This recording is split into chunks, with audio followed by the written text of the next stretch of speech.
I know that creating content and putting a lot of thought into it, making sure that it's of great value, and designing it, posting it, putting so much time into it only to get nothing, or at least almost nothing in return. No DMs, maybe few likes and comments, but basically no leads. This is a very frustrating experience for experts and founders, and I know that because I was there myself. And what was really frustrating for me the most was the reasons that were circulating online about this experience. It could be either the posting time or an algorithm change, or if you have a lower follower count, then it's a logical reason to have low engagement. I'm not going to debate whether these reasons are real or not, because I really believe that before we jump into assumptions, we need to look at things that we can control and find out what can we do to fix this kind of gap that is happening from our effort to actually the results. This happens when we look inside, looking more closely to the content itself, to the messaging itself. Could there be another, more accurate reason for low engagement? Now, through my line of work with my clients, we sometimes discover that the real explanation is actually much simpler than everything that is out there. But it's a little bit hard to hear or to accept. It could be that your content is valuable, but it is also completely irrelevant for your audience. Both things can be true at the same time. This is called a language gap, and this is what we're going to unpack today. Now, I want to start by defining the language gap. It is basically the distance or the gap between how you understand your audience's problem and how your audience actually experience that same problem and how do they describe it. If your understanding is different, or there's a distance between it and between how your audience describe and experience that problem, that happens in content. And if you're putting content out there that has that gap, that is content with a language gap.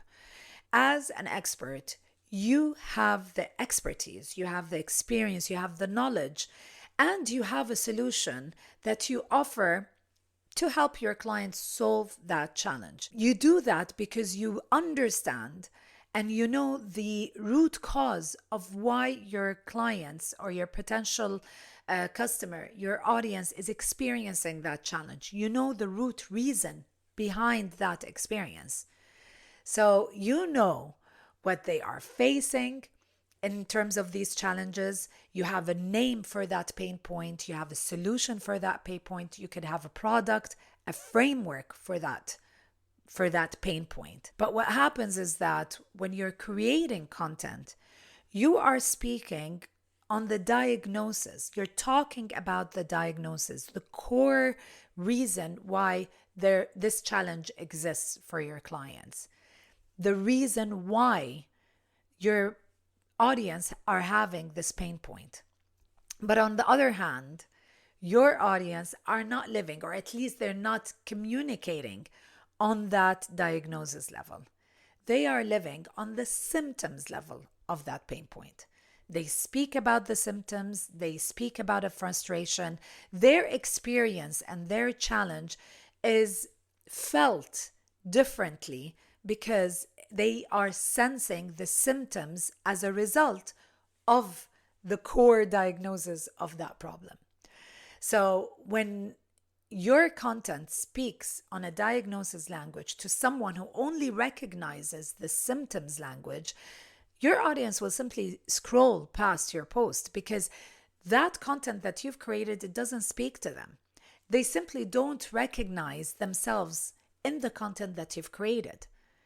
And it sounds simple, I know, but remember, not every problem in communication is complex. Sometimes there is actually a simple reason with a simple solution that is actually much more effective for you as an expert. So you're able to understand where exactly is the gap, knowing that you know that your content is actually really, really valuable.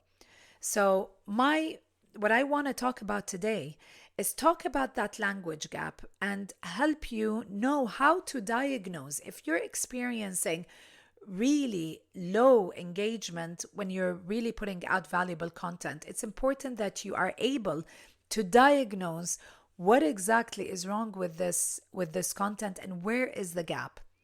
And in communication, there are different types of language gaps. It could happen when you're creating content, especially if you are creating a lot of educational type of content. So let me take you through a couple of those gaps that are the most common when it comes to content creation, especially for educational type of content. The first one is the vocabulary gap. This is the most common one. It's a very easy one to miss because it seems minor, but it's actually not. The vocabulary gap is when you are using certain terminologies that is extremely different from what your audience use. So you're using a vocabulary that describes the cause reason of the pain point, which is the diagnosis, while your audience use emotional and experiential vocabulary for that same pain point, which is the symptom. Let me give you an example to make it really visual and clear for you. And I'm going to give you an example from my line of work, okay? If I put out a piece of content about how brand and audience misalignment is the reason why marketing campaigns fail, but my audience's vocabulary on the same problem, on the same experience, the same pain point, they use vocabulary like, my marketing isn't working. My content is not going to attract them. I'm going to lose them when I put out that piece of content. The words are accurate. When there is a misalignment between the brand and the audience, the marketing will not work.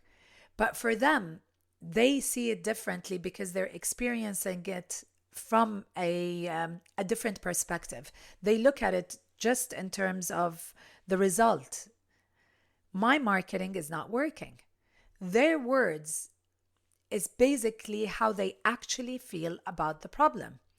But when my content uses a different language than what the audience is using, they cannot immediately recognize themselves in it. They cannot immediately recognize that I'm actually speaking to their problem. They see my expertise, for sure, but they don't see themselves in my solution, in my content. And to be clear, the fix is not to dumb down your expertise. So unless it's very technical jargon, the point, it's not to solve the vocabulary gap with dumbing down your expertise. It isn't. The best way to solve a vocabulary gap is to tell your client or to start your content from the audience's vocabulary, but you end it with your framework. So if you're writing an article or if you're filming a video or if you're doing a carousel, start with the symptom that they have named. Start with what they have described as a problem, and then end the piece of content with the diagnosis that you know that they need to understand. End it with your framework, with your solution, with your product, and explain the reason why they are experiencing this challenge in your content, in the body of your content.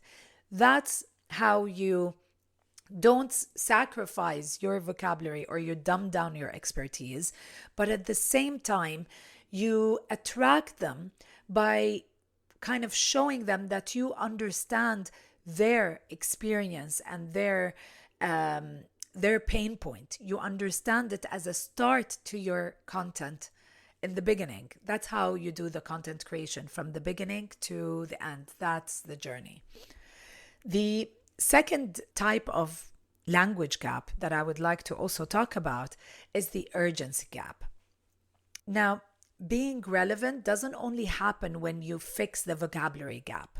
In this online space, relevance can also happen if your audience have reached to a point where their problem is urgent enough for them to actually do something about it, to take action on it. Because the truth of the matter is, most of your audience, they have a problem, they know they have a problem that you solve, but so many of them, they haven't felt the pain, the urgency hard enough for them to do something about it. They're aware of the gap, but it's not yet on fire. So content that speaks to a ready buyer, someone who knows and is ready to look into solutions and take action, that type of content is going to speak to a very specific group of people. It's not everyone in your audience. And the reality of the online space is that your content needs to work at different urgency levels. It cannot work only on one particular level. There is awareness content, and this is for the person who suspects that they have a problem. They haven't really figured it out yet. They haven't really named that problem yet. There is a qualifying type of content or recognition content, and this is for the person who has named the problem. They know they have a problem. Now they're starting to look around for solutions and for support and better understanding of that problem. And of course, there is the converting type of content or the decision content. And this is for the person who knows, identified that problem, and they are ready to act on it. And to be really honest, most experts, they create decision or converting type of content because it's really comfortable to speak to someone who is ready to buy or who understands the problem and ready to take an action. But the reality, again, on the online space is that a ready buyer, someone who's ready to take action, is a very small fraction of your total audience at any given moment. The larger opportunity is to make actually an unurgent problem feel urgent for someone who is not there yet at the decision making, because they don't see the problem as urgent. So it is a better opportunity to change that from an unurgent to an urgent problem, because you know that it is actually something important for them to fix. So this is called in communication, the language, when in the content, when there's an urgency gap, it is part of the language gap, because it helps you to identify the type of content that you create the most and understand what kind of variety that you need to have in your content strategy. This is really important because your audience's journey, this buyer journey, it is very important for you to have very good knowledge on, because there are different milestones in the buyer journey. When your content is being pitched to them on social media, it is being pitched to them at different times in their journey. So we all know that the buyer journey has different touch points, different milestones. They could be discovering you at the moment online, or they could be at a place where they've been following you for a while, but they still need a little bit of convincing and building that trust. So this urgency gap or this stage gap, where is your audience at what stage in their journey, this helps you when you know how to diagnose if you have an urgency gap. It will help you figure out the type of content and the topics that you need in your content strategy. Because imagine this, if you mostly create content about how to choose a solution, this is a decision stage content. It's conversion content. But let's say most of your audience is still in the awareness stage. They're still trying to understand, about the problem and the reasons behind it, and if there are any solutions out there. In that particular case, your content is basically 2 to 3 steps ahead of them. They can't follow it. They don't see themselves in it. Not because your audience are not, they're not smart, they can't recognize it, but because they haven't experienced those steps that would lead to the point that you are speaking to. They're 2, 3 steps behind. So it's really important that you are able to diagnose what exactly in your content and in your messaging, where exactly are the gaps, so that you are able to change and do the right tweaks to your content for it to perform better. Now, for the urgency gap, look at the last 10 pieces of content that you've posted out there. At what stage in each of those pieces of content have you pitched at? At what stage, if your audience were reading it, what stage would they be? Are they in the awareness, the decision, the consideration? If most of your content clusters in the decision stage, which is actually very, very common, there is your gap. The work is not to post more, but it's actually to post different type of content for different stages of that customer journey. But here's an important caveat, and I want to make sure that I mention it. Even if you have a very specific niche client in mind, so let's say you have someone really specific in my line of work. Let's say you work with a 6-figure coaches who have been at least in business for 2 years in this particular market, okay, or in this particular industry. Even if your audience, your target audience is that specific and niche, your content should cater to the different stages.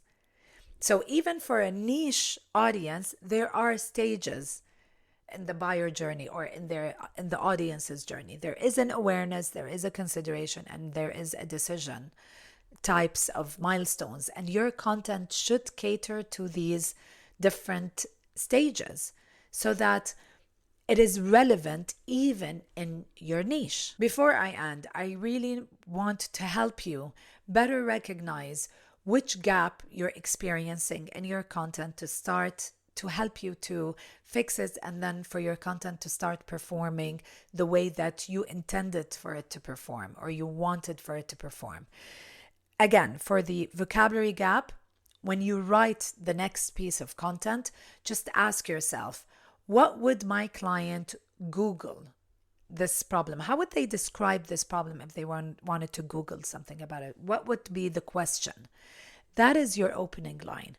Don't start with your framework. Don't start with your methodology, your product, or the solution. Start with the symptom that they name. For the urgency gap or the stage gap, think about what could happen if your audience ignore this problem over a long period of time. What could be the worst thing that they would experience if they ignore that problem? Your content should show them the cost of ignoring that problem. The urgency is already there. Your job is basically to surface it clear enough for the person who has been sitting with the problem to finally feel the weight of them not addressing it and the consequences of them not addressing this. You can also look at a piece of content that has worked for you before, it performed well in the past that you've published, and look at which stage that piece of content was. If it was in a decision stage category, rewrite it. Rewrite the idea of that piece of content from the awareness stage or from the consideration stage. What would you say to someone who doesn't really understand that this is the problem that's going to cause this? Because once you take a piece of content and you look at it and you redo it from another stage, it becomes a different post altogether. Because awareness content speaks to a larger portion of the audience than a decision type of content. So when you speak to a larger portion of the audience, you also get higher engagement because you're speaking to a larger group of people. In the end, it's important to know that valuable and irrelevant can happen at the same time. It's just basically a gap in translation. And what I try to do today is to help you better understand how to diagnose your content so that it can perform the way that you want it to perform. It can translate into DMs, it can translate into leads into your business. If you want to work more on relevance in your content and your personal brand, the tips that I shared with you today are part of the worksheets in the relevance pillar of my Trust Method framework. If you want to get your hands on all 5 worksheets of the Trust Method, I will leave a link in the show notes. And this is a free resource for you that can help you build trust, create a personal brand that leverages trust to have a positive impact on your business and your career. And I really hope that you share the results of your work. If you tried the tips in this episode, I really hope that you can share it with me. Please connect with me on LinkedIn or Instagram. I'd love to hear from you. As always, keep making waves. Bye for now.